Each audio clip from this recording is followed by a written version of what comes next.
हम पिछले दिन देख रहे थे एडवेंट ऑफ द यूरोपियंस। थोड़ा सा आगे बढ़ो। हम देखे थे कि सबसे पहले कौन आए थे? पुर्तगीज आए। सबसे पहले कौन आए थे? फिर कौन आए थे? सब उसके बाद आए इंग्लिश। उसके बाद कौन आए? इंग्लिश। अब फिर कौन आए? डच। अब फिर कौन आए? डेनिश। अब फिर फ्रेंच। एंड देन आफ्टर जो आए वो कौन थे? स्वीडिश। इस तरीके से हमारे भारत में यूरोपियंस का जो है वो अराइवल हुआ। यूरोपियंस इस तरीके से जो है वो आते हैं। यदि हम पुर्तगीज का बात करते हैं तो ये विशेष तौर पे जिस देश से बिलोंग करेंगे वो देश कौन सा है? पुर्तगाल। वो कौन सा देश है? पुर्तगाल। अब फिर यदि हम बात करते हैं इंग्लिश का तो ये जिस देश से बिलोंग करेंगे ये कौन सा देश है? डच जिस देश से बिलोंग करेंगे वो देश एक्चुअली कहलाता है बेल्जियम और यहाँ के रेसिडेंट्स को हम डच कहते हैं।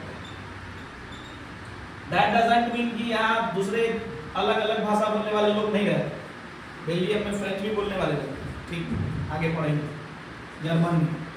डेनिश का बात करते हैं तो विशेष तौर पे डेनमार्क के रेसिडेंट्स को हम क्या कहेंगे? डेनिश।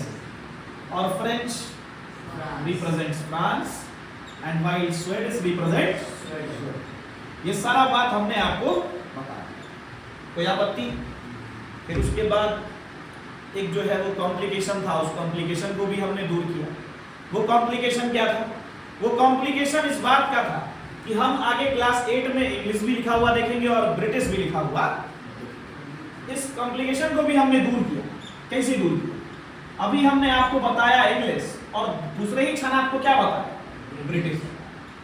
एक्चुअली में यहाँ पे समझने वाली बात ये है कि इंग्लिश केवल और केवल किसको रिप्रेजेंट कर रहा है? इंग्लैंड को रिप्रेजेंट कर रहा है। और जबकि यदि हम ब्रिटिश का बात करते हैं तो ब्रिटिश किसको रिप्रेजेंट कर रहा है? ब्रिटेन। दोनों में अंतर बस इतना है कि इंग्लैंड एक इंडिविजुअल और इंडिपेंडेंट नेशन स्टेट को रिप्रेजेंट कर रहा है और ब्रिटेन का बात करते हैं तो ये दो देशों को मिलाकर बना है स्कॉटलैंड और ये दोनों 1707 में साथ आते 1707 में साथ आते हैं और ये क्या बनाते हैं? ब्रिटेन। ये क्या बनाते हैं? ब्रिटेन। कोई आपत्ति? हमने आगे चल के ये भी बताया कि ब्रिटिश यानी ब्रिटेन का ही थोड़ा सा और एक्सपेंडेड जो रूप कहलाता है वो क्या कहलाता है? यूके कहलाता है। That is United kingdom. यदि हम बात करते हैं तो यहाँ पे अब ऊपर में आपने क्या देखा? स्कॉटलैंड और इंग्लैंड दोनों को मिला के हमने क्या बनाया? स्कॉटलैंड और इंग्लैंड दोनों को मिला के हम बनाते हैं ब्रिटेन। लेकिन इसी में यदि हम वेल्स को जोड़ दें और नॉर्दर्न आयरलैंड को जोड़ दें तो ये आपका कहला जाता है यूके। ये क्या कहला जाता है? यूके कहलाता है। जो एक्चुअली में ये चारों मिलके बनाते हैं कब?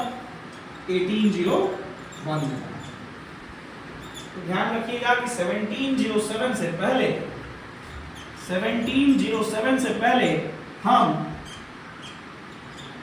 इंग्लिश ईस्ट इंडिया कंपनी सुनेंगे और 1707 के बाद इसी इंग्लिश ईस्ट इंडिया कंपनी को हम क्या कहने लगेंगे? British east India. That's it.